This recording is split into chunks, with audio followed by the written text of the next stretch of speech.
जैसे कि आपको पता चल गया है कि पत्र जो है वो दो प्रकार का होता है। पहला है औपचारिक पत्र, दूसरा है अनौपचारिक पत्र। औपचारिक पत्र जो है वो हम स्कूल में या फिर किसी पुस्तक विक्रेता को पुस्तक मंगाने के लिए, या फिर जो म्युनिसिपल कॉरपोरेशन में उससे संबंधित जैसे गंदगी वगैरह फैल रही है तो हम किसी कार्यालय को पत्र लिखते हैं, तो वो जो है औपचारिक पत्र कहलाता है। औपचारिक को इंग्लिश में फॉर्मल लेटर के नाम से भी जाना जाता है।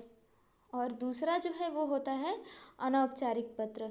अनौपचारिक पत्र जो है आप अपने मित्र को प्रथम आया है बधाई देते हुए, या फिर जन्मदिन दिवस पर बधाई देते हुए, या फिर उसको आप अपने जन्म दिवस पर निमंत्रित करते हुए, या फिर अपने माता पिता को, भाई बहन को, दादा दादी, नाना नानी को, किसी को भी अगर आप पत्र लिख रहे हो तो वो अनौपचारिक पत्र के नाम से भी जाना जाता है। अनौपचारिक पत्र जो है उसको इनफॉर्मल लेटर के नाम से इंग्लिश में जानते हैं। तो हम आज जो है औपचारिक पत्र लिखना सीख रहे हैं।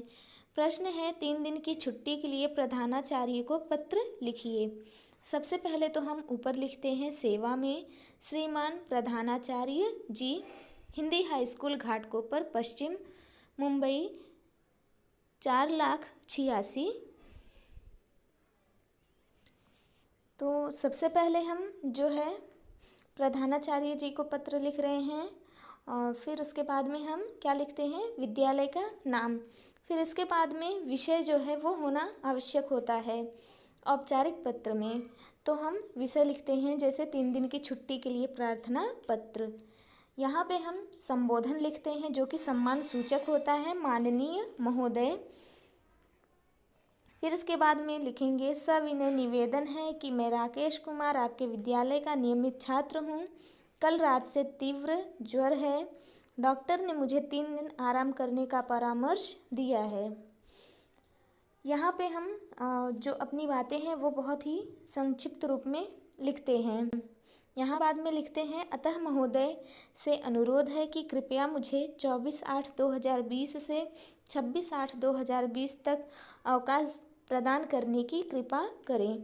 मैं आपको विश्वास दिलाता हूँ कि स्कूल आने पर कक्षा में कराए गए कार्य यथाशीघ्र पूर्ण कर लूँगा।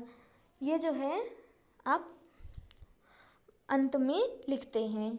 लेटर के मतलब विषय हुआ, फिर इसके बाद हम संबोधन लिखते हैं, फिर जो भी रीज़न है वो लिखते हैं, फिर हमें कितने से कितनी तारीख तक छुट्टी लेनी है वो हमें लिखना होता है। अंत में हम लिखते हैं सधन्यवाद, या फिर धन्यवाद भी लिखा जा सकता है। आपका आज्ञाकारी शिष्य। जिसने पत्र लिखा है उसका नाम राकेश कुमार ने लिखा है।